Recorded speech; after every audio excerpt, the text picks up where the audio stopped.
Well, good afternoon, everyone. Welcome to the State Department. I want to begin by thanking our friends and colleagues, Foreign Minister Cho, Defense Minister Kim, for their partnership, for their friendship, and for the very good discussions we had today. And as always, it's great to be with my friend, my colleague, Secretary Austin.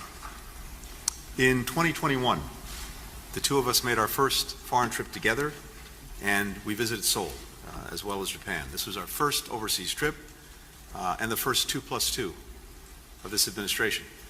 I just got back from another trip to the Indo-Pacific a couple of weeks ago, which by our count was my 20th trip to the region since the start of this administration. But with the Republic of Korea, over the last three and a half years, we've strengthened our alliance, we've modernized our alliance, an alliance that for 7 decades has advanced peace, prosperity, and stability on the Korean Peninsula, in the Indo-Pacific, and increasingly around the world. Today, we had an opportunity to build on that progress and to also lay the groundwork to ensure that we continue delivering shared security and shared opportunity for our people in the years to come. Now, one of the things that we emphasized today was a reaffirmation of the United States' ironclad commitment to the ROK security, and that includes through extended deterrence. That's especially important in light of the ongoing provocations coming from North Korea, including another ICBM launch just yesterday. We condemn it in the strongest terms. The latest launch of many and other provocative actions that it's taken. Flagrant violations all of multiple UN Security Council resolutions. All countries should be demanding that the DPRK cease these destabilizing actions.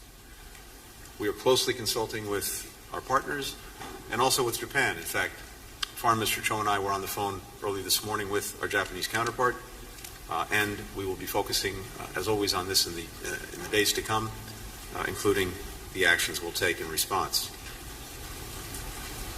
All of this reinforces why we have to remain focused on maintaining peace and stability in the Indo-Pacific and on the Korean Peninsula in particular, even as we work with European partners to respond to the DPRK's deepening security relationship with Russia.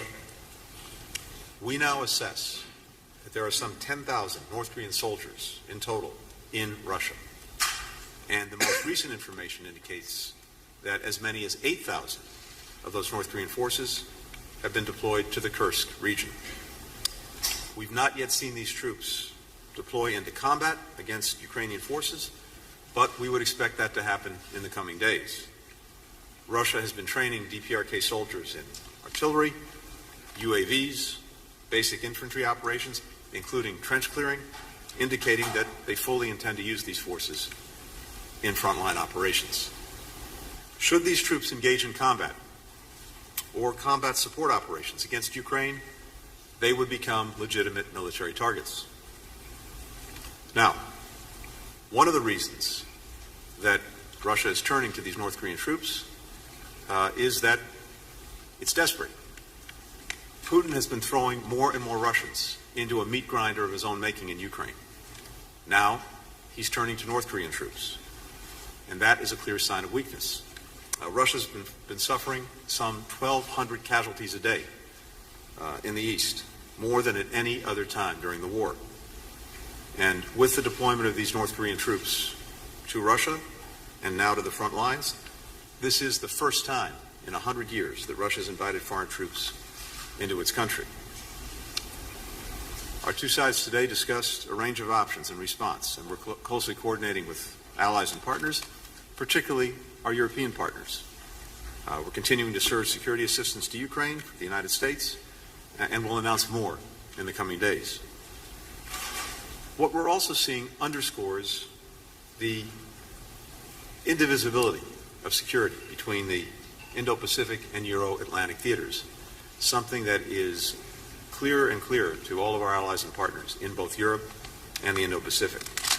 It's reflected in South Korea's growing partnership with NATO, as well as its support for Ukraine, providing generators, humanitarian assistance, and we've discussed what more the Republic of Korea may do in the future.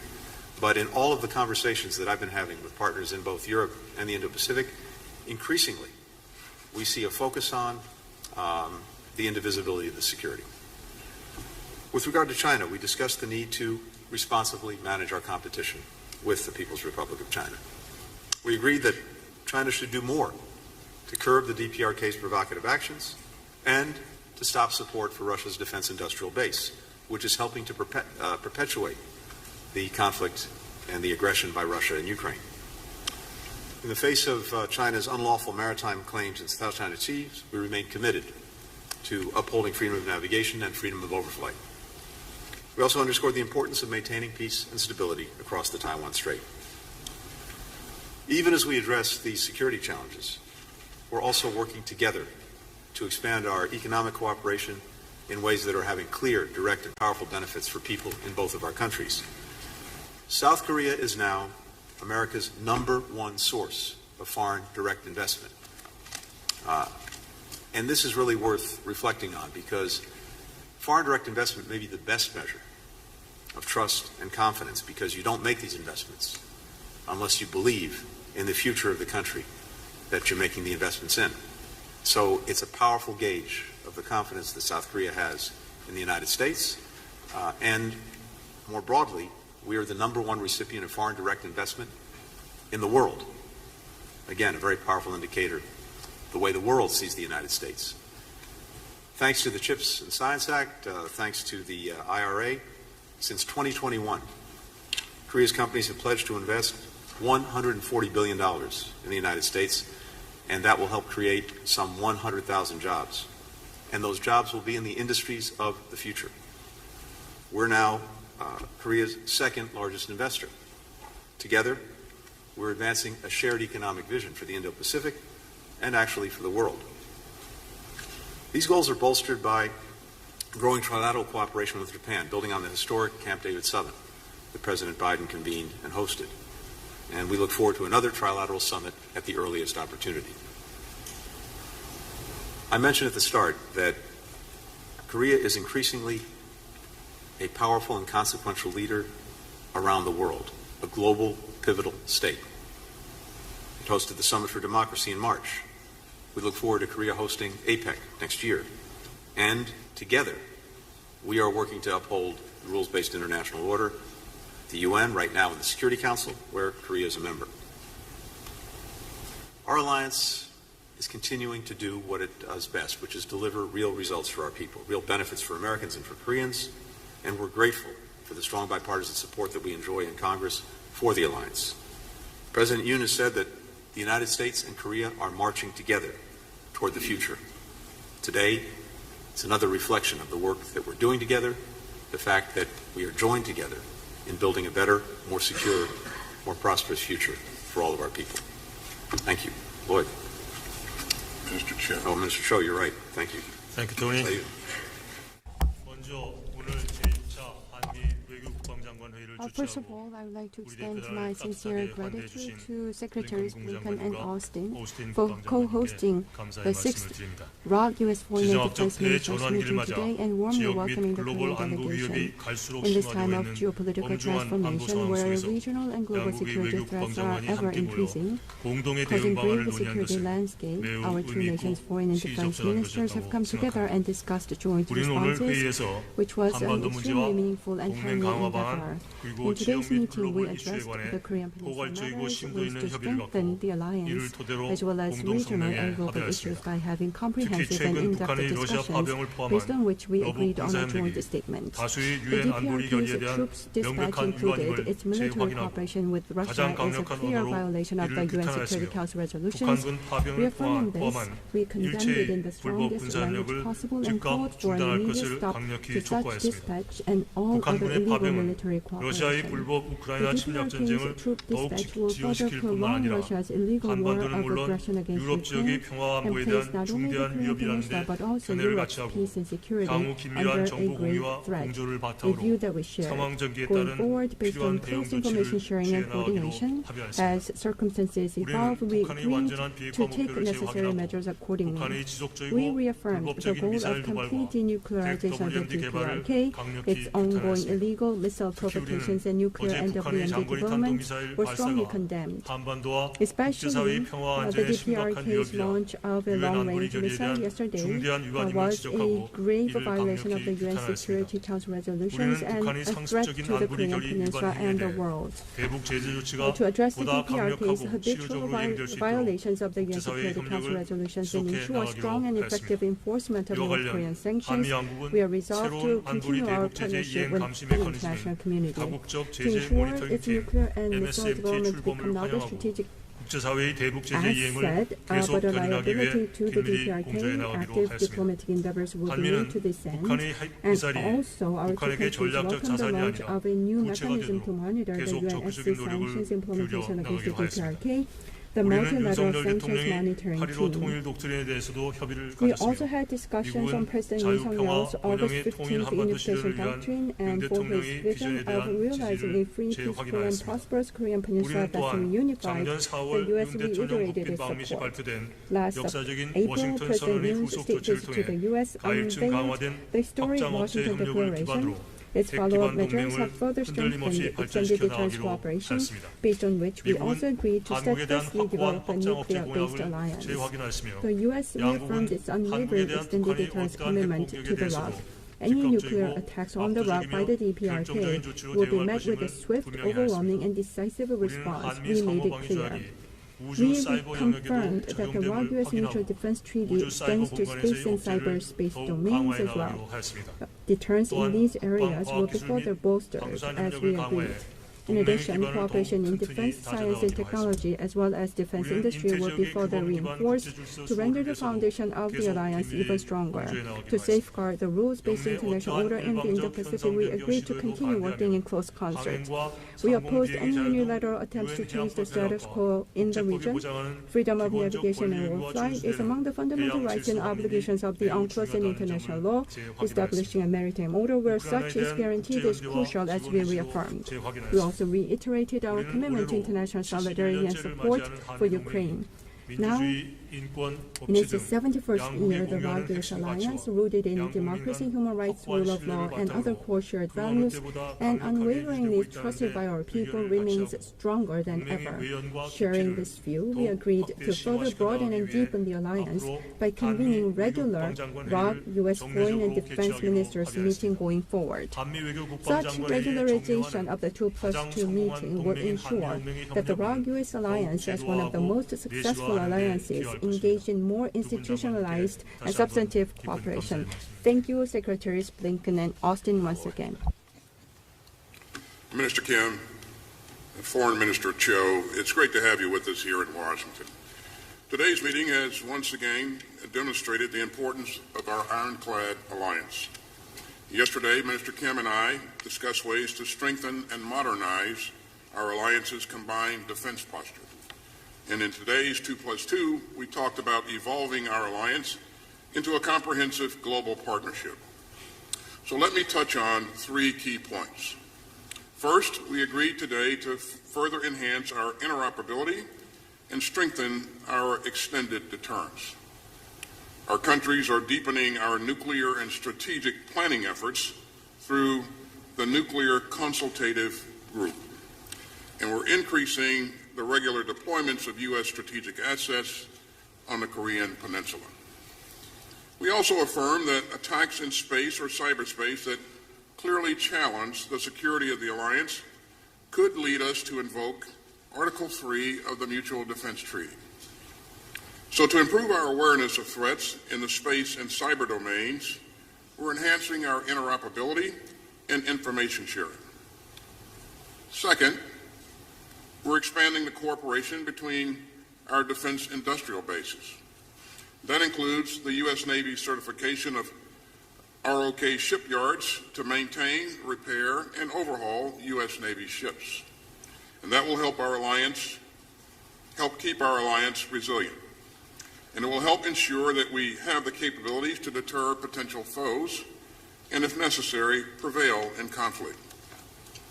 Third, and finally, we're continuing to advance our defense ties with our regional allies and partners, especially the historic growth of trilateral security cooperation among Japan, the ROK, and the United States. Our robust partnerships, especially with Japan and the ROK, let us share information, assess threats, and craft thoughtful responses, just like last night when the DPRK conducted its latest irresponsible missile test. And across the Indo-Pacific, we're working to strengthen maritime security and to bolster interoperability through multilateral exercises. And we're helping to build up the capacity of our partner countries to tackle shared security challenges. We also recognize the profound links between Indo-Pacific security and Euro-Atlantic security. As you know, we now assess that North Korea has sent around 10,000 of its soldiers to train in eastern Russia. And as Secretary of State pointed out earlier, our most recent information indicates that about 8,000 of those DPRK soldiers are now in the Kursk Oblast. Now, we've not yet seen these soldiers deploy into combat against Ukraine's forces, but we expect that these North Korean soldiers will join the fight against Ukraine in the coming days. Our assessment is that Putin's forces have trained these North Korean soldiers in artillery operations, UAV operations, and basic infantry operations, including trench clearing. The Kremlin has also provided these DPRK troops with Russian uniforms and equipment. And all of that strongly indicates that Russia intends to use these foreign forces in frontline operations in its war of choice against Ukraine. Make no mistake, if these North Korean troops engage in combat or combat support operations against Ukraine, they would make themselves legitimate military targets. So we are consulting closely with our allies and partners in other countries in the region on these reckless developments and on our response.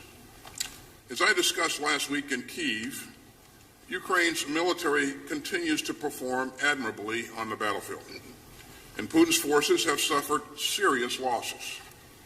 In recent months, Ukrainian forces have caused more than 1,200 Russian casualties per day, more than at any other time during Putin's war. And by tin-cupping to North Korea for manpower, Putin is showing the world another clear sign of weakness.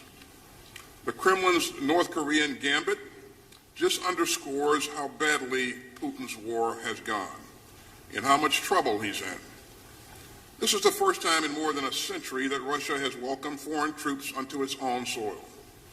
As Secretary Blinken noted, a permanent member of the UN Security Council is violating Security Council resolutions that it agreed to.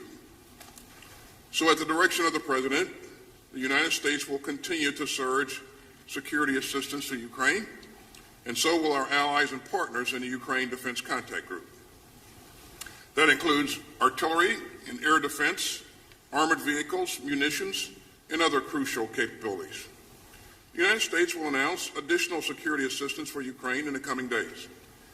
And in our meetings yesterday and today, we discussed with our ROK allies how we're going to work together with our allies and partners to respond to this dangerous and destabilizing escalation.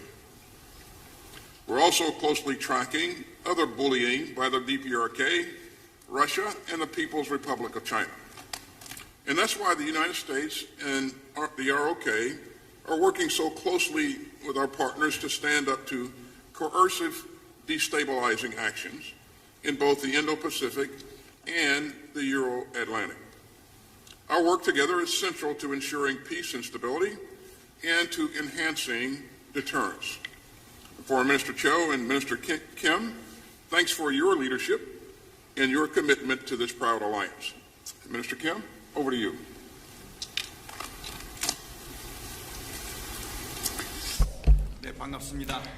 Good afternoon. I am the Minister of National Defense of the Republic of Korea. First, I'd like to thank Secretary of State Blinken and Secretary of Defense Austin for hosting the raucous Foreign and Defense Ministerial and for your warm reception of the Korean delegation.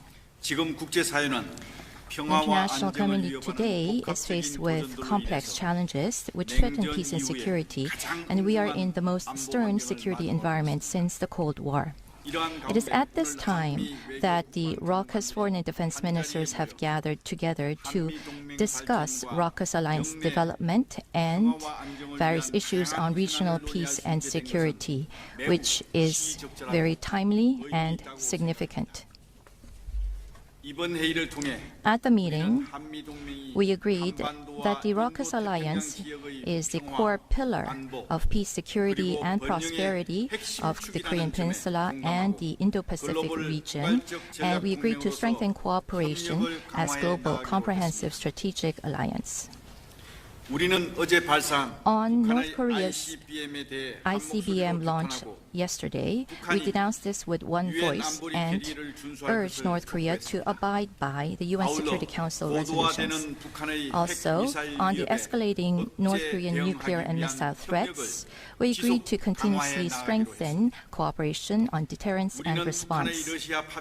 On North Korea's deployment of troops to Russia and illegal military cooperation with Russia, we denounced this with strong words and strongly urged the immediate withdrawal of North Korean troops. We have completed the joint guidelines in last July, and thus uplifting the raucous alliance into a nuclear-based alliance in name and substance. We reconfirmed our common goal of the complete denuclearization of North Korea, and based on historic joint guidelines, we agreed to continuously strengthen the implementation of extended deterrence. The U.S. reconfirmed the strong commitment to use full-scope military capabilities to provide extended deterrence to the Republic of Korea. We confirmed that the scope of the Mutual Defense Treaty applies to space and cyber domains and agreed to strengthen cooperation in space and cyber domains.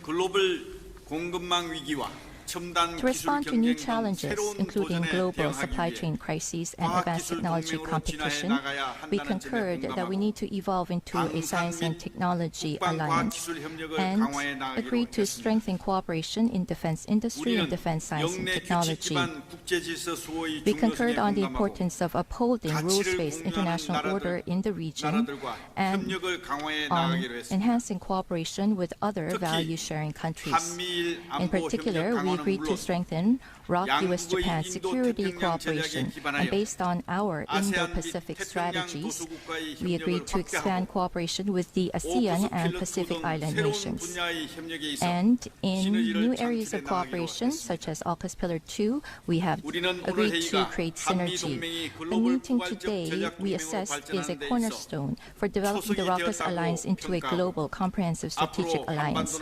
And we will closely cooperate for peace, security, and prosperity on the Korean Peninsula and in the region. 같이 갑시다. We go together. Thank you.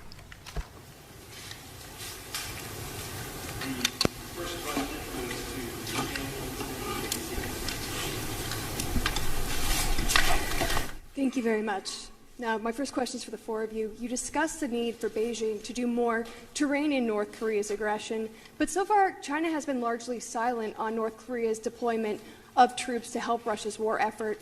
What do you make of this silence? What do you want to see? What specific steps would you like to see happen next? And is now the time for South Korea to supply offensive arms to Ukraine? And then over to the Middle East, if I may, Secretary Austin, Secretary Blinken, do you see a Lebanon ceasefire deal coming together? Is that on the horizon? And then in Gaza, the U.S. has been pushing Israel for answers on that devastating strike in Bet Lahia for days now, to no avail. Also, the letter you sent to the Israeli government called for the creation of a new channel on civilian harm incidents by the end of this month. So far, it doesn't appear that has happened. Has anything changed on either of those fronts? And if not, how do you justify continuing to arm a foreign power that won't cooperate? Any more? I'm happy to start. As we said, I think each of us, and as we say collectively, we believe that the entire world should be insisting and demanding that the DPRK cease its provocative actions, both in terms of the repeated missile launches in violation of UN Security Council resolutions, and now also providing its troops for Russia's use in this war of aggression against Ukraine. And when it comes to China, as a member of the United Nations Security Council, we would and should expect no less.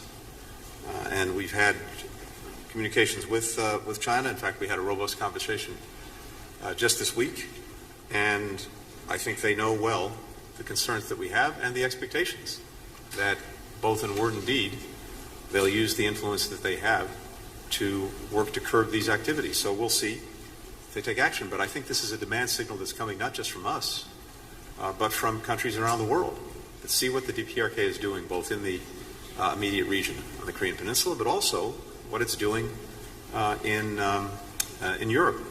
Now, it's also very important to note that this is a two-way street between DPRK and Russia.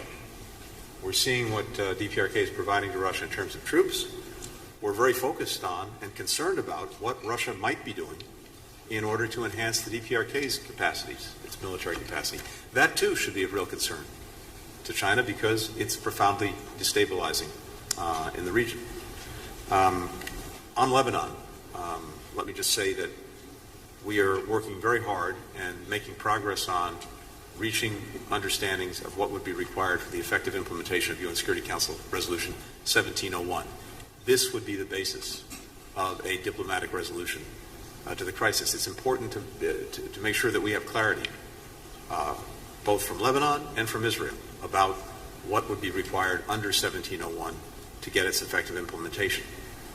The withdrawal of Hezbollah forces from the border, the deployment of the Lebanese armed forces, the authorities under which they'd be acting, an appropriate enforcement mechanism. And I can tell you that based on my recent trip to the region, the work that's ongoing right now, we have made good progress on those understandings. We still have more work to do, but that's what's necessary to get us to a diplomatic resolution, including through a ceasefire. And with regard to Gaza, I can tell you a couple of things. First, both of us and our teams are tracking very carefully Israel's responsibilities to meet the letter of the law as we sent it jointly to our Israeli counterparts with regard to the provision of humanitarian assistance. And there's been real progress, but insufficient, and we're working on a daily basis to make sure that Israel does what it must do to ensure that this assistance gets to people who need it inside of Gaza. It's not enough to get trucks to Gaza. It's vital that what they bring with them can get distributed effectively inside of Gaza. And one other thing on this very quickly. One of the things that has been successful in recent months was the polio vaccination campaign for hundreds of thousands of Palestinian children in Gaza. But in order for that campaign to be concluded, we have to complete a second round of vaccinations. And these vaccinations have to happen within a certain period of time from the first round of vaccinations. It is urgent that this be completed in the days ahead, and we're looking to Israel to facilitate that action. And then finally, sorry for going on so long, for many months Israel's made clear that the strategic objectives that it had in Gaza in making sure that October 7th and the horrors of October 7th could never happen again were the effective dismantlement of Hamas's military capacity, its organized military capacity, and the elimination of the leaders who were responsible for October 7th. So, both of those goals have been achieved. And the focus now must be on ending the war, and in the meanwhile, making sure that people who need the assistance for food, for medicine, and other basic humanitarian needs get the assistance that they need. So, with respect to the PRC in this latest development with DPRK troops in Russia, we're speaking to countries throughout the region about this alarming development, and that includes, as Tony pointed out, it includes the PRC. And I would refer you to the PRC for their position.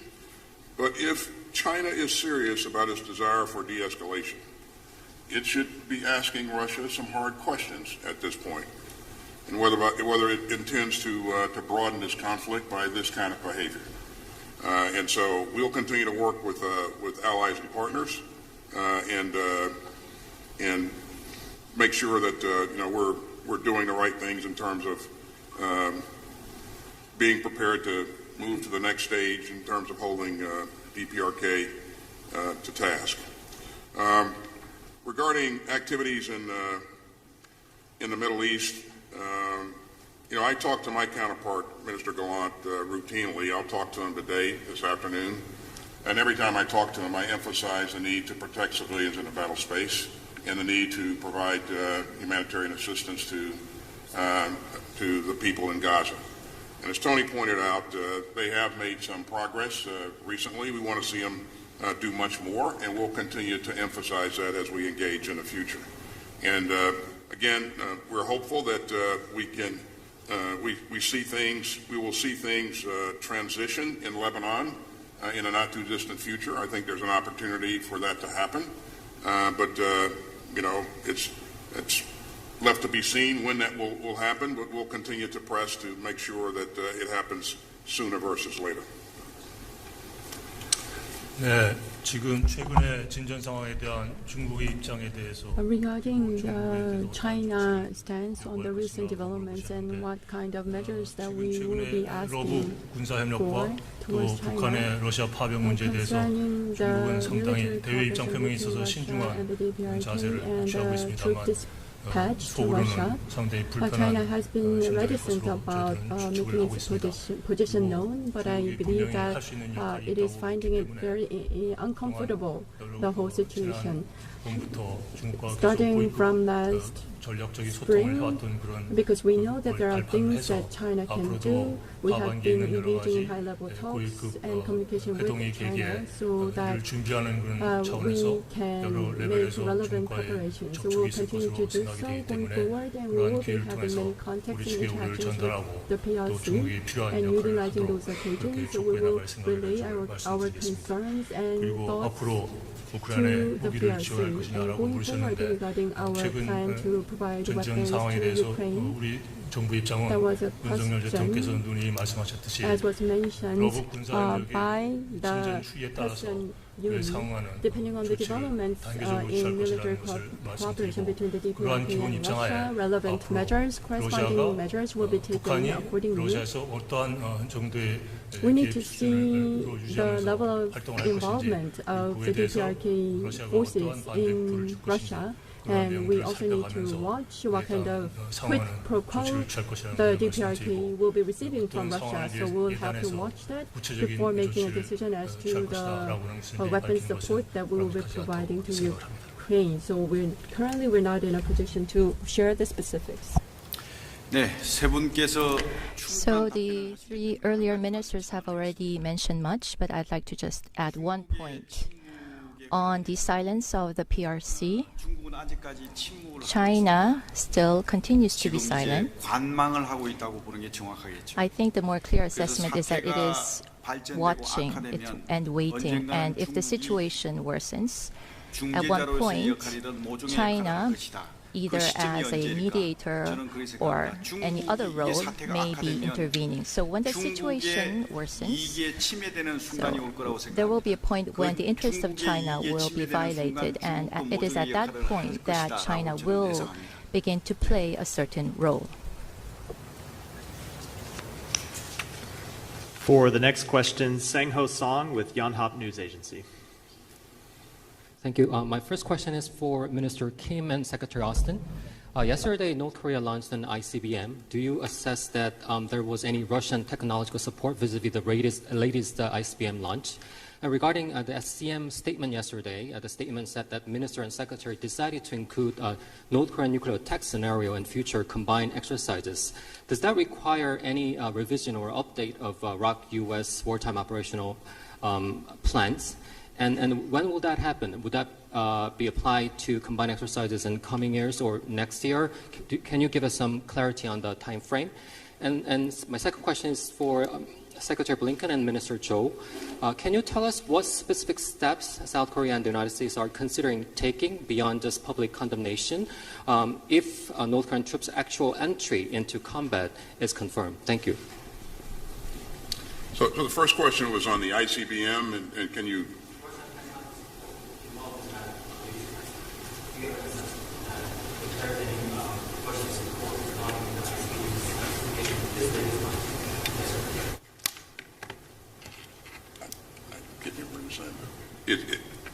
Do you have any assessment indicating that there was any Russian technological support regarding the ICBM launch this week? Thank you. At this point, it's very early in our assessment phase, and we don't see any indication at this point that there was Russian involvement. But again, we'll continue to work with our partners and our allies in the region to analyze this. But again, let me emphasize how irresponsible this behavior is, and we call upon the DPRK to cease and desist. It's potentially destabilizing, and again, it violates the UN UN sanctions. So, but to answer your question specifically, I don't see any Russian involvement. And your second question was? The second question is regarding the SCM statement yesterday. The statement said that the minister and Secretary Austin decided to include North Korean nuclear attack scenario in future combined exercises between South Korea and the U.S. militaries. So I'm wondering if that requires a revision of wartime operational plans between South Korea and the United States, and when will that happen? If that's happening maybe next year or in coming years, do you have any time frame for that? Thank you. Well, certainly I won't provide specifics about the contents of our planning, but I would just say that we are constantly planning and upgrading our plans and working to make sure that we are ready to fight tonight if it comes to that. But again, the fact that we continue to increase our interoperability, I think that reassures our allies and partners in the region, and it also serves as a deterrent against anyone who would want to do the unthinkable and try to take on this great alliance. 아까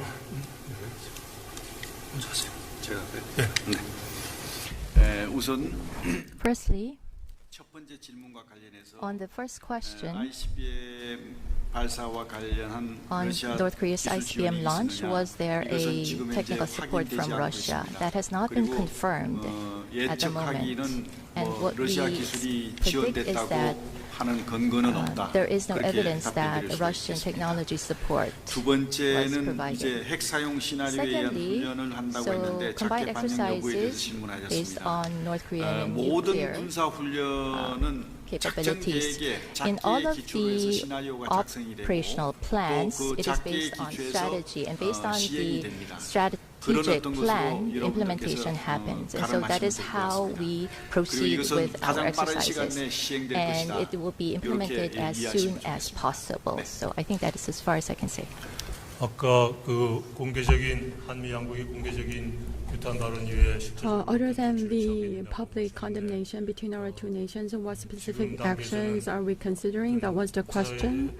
At this point, strategic communication towards the international community, especially tailoring our messages to different groups of members of the international community, and coordination of independent sanctions are on our minds, and we will consider the full breadth of possible scenarios for making considerations as to the options to take. Regarding the specific measures and actions to be taken, we'll have to see the specifics of military cooperation between the DPRK and Russia. Once that's confirmed, we will take actions accordingly. Yeah, and I can only reinforce what the Foreign Minister said. We will, of course, consult closely with allies and partners. We see North Korean troops enter into combat. As both Lloyd and I have said, that makes them legitimate military targets, but we'll be consulting with allies and partners on any additional steps and any additional measures we may choose to take. For our part, for the United States, As I mentioned earlier, you'll be seeing additional security assistance heading in the direction of Ukraine very soon, to be announced in the coming days. And throughout these months, we will be with more than 50 countries, continuing to strengthen and build support for Ukraine's defense with everything that it needs to effectively defend itself, as well as continuing to put pressure on Russia and to deal in many other ways with the ongoing aggression. For the next question, Noah Robertson with Defense. Secretary Blinken specifically, I wanted to know if you can share whether Israel actually shares your assessment of the war in Gaza right now. The microphone is not on. Committed to ending it the way that you described.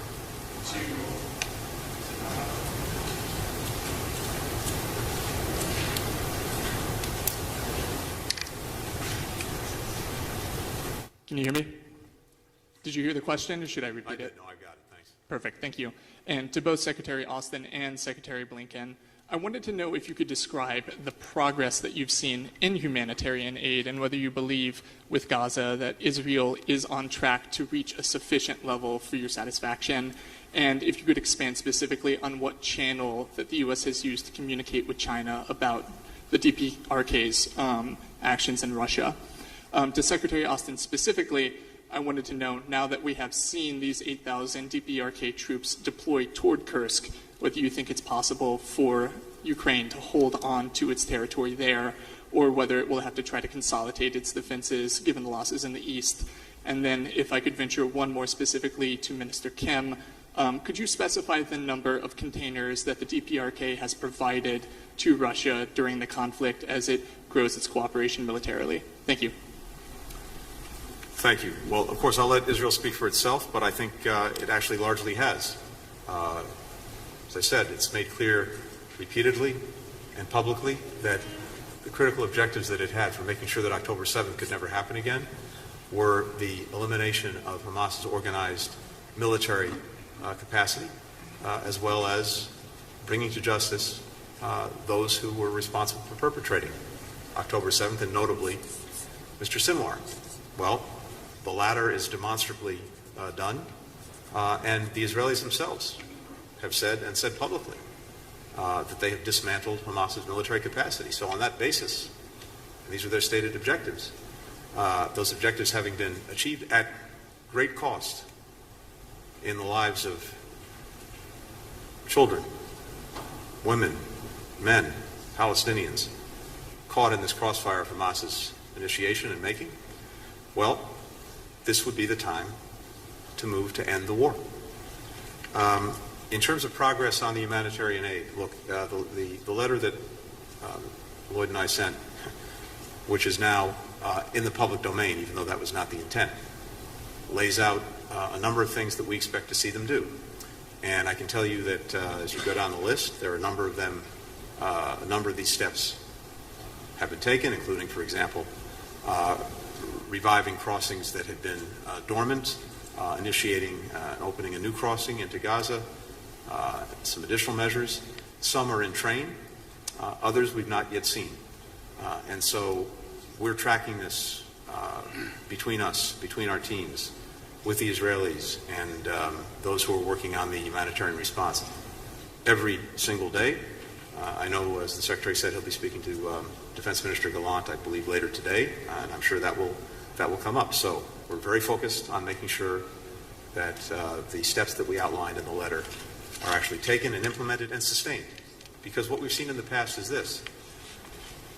We've seen Israel take important steps, for example, this spring, also in response to what the United States said was necessary to improve the humanitarian situation for people in Gaza. And we saw real progress, and then we saw it diminish and then tail off, which is one of the reasons we felt it was so imperative to write to our counterparts and to see action taken on this. In terms of our engagement with China, I mentioned earlier that we had a robust engagement just this week, and what I can tell you is that happens between senior officials in our government, including the State Department, and the Chinese government. Regarding progress with respect to the delivery of humanitarian assistance. I agree with what Tony has said. We are seeing progress, and we'll continue to watch this on a daily basis, and I'll continue to engage my counterpart and encourage him to pick up the pace. More crossings being opened, more humanitarian assistance going in. We just got to make sure that they increase it even more. The other question you had for me was that based upon the 10,000 troops from a DPRK that have entered the battle space, is it possible for Ukraine to hold on to Kursk? The answer is yes. And if you take a look at what I said earlier in terms of the numbers of casualties that Russia is suffering on a daily basis, some 1,250 or so casualties per day. You do the math on a given month, those are pretty big numbers. And so the number 10,000 kind of pales in comparison to those kinds of casualties. So this 10,000 won't come close to replacing the numbers that the Russians have lost. And again, I think they're at a point now that if they got to go seeking for assistance to a country like the DPRK, then I think they have some problems. But yes, I do believe that they can hold on to the territory if they choose to do that. They do have options. They can do a number of things, but if they choose to do that, they can hold it. So. And just before turning to my colleague, there's one thing I want to make sure that I emphasize as well, because I'd be remiss if I didn't say it. Of course, the other absolute requirement for this war to come to an end is for the hostages to come home. And that includes the 7 Americans. So we're working on that every single day, but that is absolutely necessary, and with every passing day, increasingly urgent.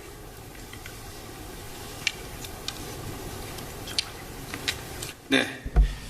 북한이 러시아에 지원한 포탄은 수백만 발 정도로 생각하시면 Russia, it will be in the hundreds of thousands. So it's not 1 million or 2 million, but it's close to tens of millions of munitions, and missiles will be about 1,000. Over 1,000 missiles have been provided. And for the final question, Min Suk Lee with Chosun Ilbo. Thank you. My first question is to Secretary Austin. Has there been any new U.S. intelligence or assessment of what Russia might offer North Korea in exchange for deploying over 10,000 troops, whether in the form of military aid, advanced weapons technology, or economic support? And to Secretary Blinken, as DPRK's nuclear and missile programs have become increasingly advanced, U.S. officials have been mentioning the interim steps to engage with North Korea, which raised some speculations about whether the U.S. is poised to employ a policy shift. There was no phrase denuclearization in the joint statement released yesterday after the SCM.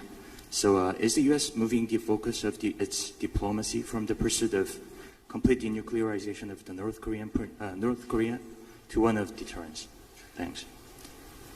다음은 조태열 장관님, 김용현 장관 두 분께 공통적으로 Next, my question is for Ministers 김 장관님은 Yong-hyun and 전날 SCM 회견에서 Tae-yul. 북한이 러시아의 전술 핵무기 및 ICBM 고도화, 원자력 잠수함 등 첨단 군사 기술을 요구할 가능성이 높다고 하셨습니다. 이런 정황이나 움직임이 실제로 포착되는 게 있는지요? 그리고 이런 우려가 가시화될 경우 우리 정부는 어떤 대응을 하고 있는지, 그리고 이를 막기 위한 방안은 어떤 것들이 논의되고 있는지 말씀 부탁드립니다. And what are the preventive measures that we can take? In terms of what the DPRK may be getting in return for its provision of 10,000 troops, that's unknown at this point, but as you look at things, you would guess that technology would be at the top of the list, and that's, again, one of those things that could be and will be destabilizing depending on what kind of technology we're talking about. Financial assistance, and you can go down the list. And certainly, DPRK stands a chance of gaining in this exchange here. This is something that we're going to have to continue to watch very, very closely. It will potentially embolden them to do more of the kinds of things that we've seen them do here recently, especially the kinds of things that we saw yesterday with the launch of an ICBM. And our policy remains what it has been and will remain, which is the complete denuclearization of the Korean Peninsula. 네. 러시아의 그 첨단 기술 On 이전과 Russian 관련해서 technology transfer to 아직까지는 North Korea, 사실로 as of 확인된 yet, 바는 없습니다. 다만 nothing has 그렇게 been 할 confirmed. 가능성이 It has 있다 not 하는 been 가능성에 confirmed as 대한 a fact, 예측입니다. but we are just making 하지만 predictions about the possibility. 설사 그 러시아의 However, 첨단 기술이 북한에 if 이전된다 there 하더라도 will be a 우리 transfer 한미 of 동맹의 Russian 첨단 technology 기술과 to 능력으로 North Korea, we can overcome that through the advanced technology that the alliance has. 저는 그런 상황이 발생되지 않도록 억제하는 것이 무엇보다 중요하다고 Deter 생각을 such 하고 situation, I believe our efforts in that regard is most important. In collaboration with the international community, we are engaged in strategic communication and coordinating independent sanctions. These activities have exactly that situation, deterrence of that situation in mind as the top priority. And once that's done, as to what kind of actions to be taken, I will have to repeat the principle that I've already told you about. Thank you. Thank you all.